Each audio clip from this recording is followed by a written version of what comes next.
அஸ்ஸலாமு அலைக்கும் வரஹ்மத்துல்லாஹி வபரகாத்துஹு.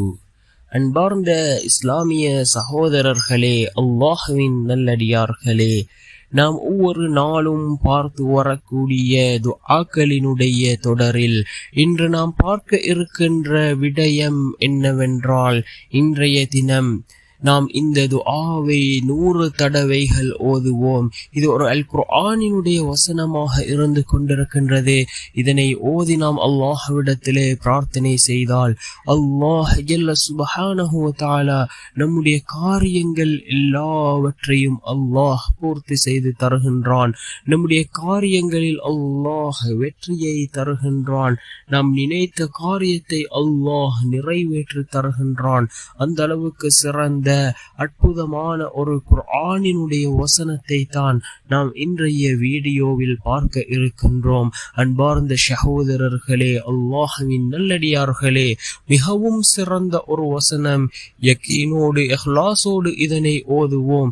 நிச்சயமாக அல்லாஹ்வினுடைய உதவி நம்மை வந்தடையும். 100 தடவைகள் ஓதுவோம். ஓதி அல்லாஹ்விடம் பிரார்த்தனை செய்வோம்.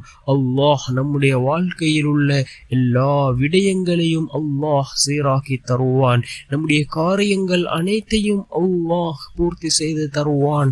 என்ன குர்ஆனினுடைய வசனம் என்றால், அல் குர்ஆனினுடைய 40வது அத்தியாயத்தின் 45வது வசனம், وَأُفَوِّضُ أَمْرِي إِلَى اللَّهِ إِنَّ اللَّهَ بَصِيرٌ بِالْعِبَادِ وَأُفَوِّضُ أَمْرِي إِلَى اللَّهِ إِنَّ اللَّهَ بَصِيرٌ بِالْعِبَادِ. என்னுடைய காரியத்தை அல்லாஹ்விடம் நான் ஒப்படைக்கின்றேன்.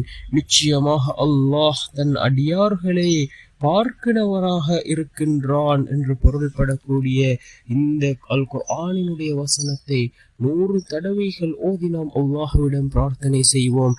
நிச்சயமாக நம்முடைய ரப்பு நம்முடைய எல்லா விடயங்களையும் சீராக்குவான்.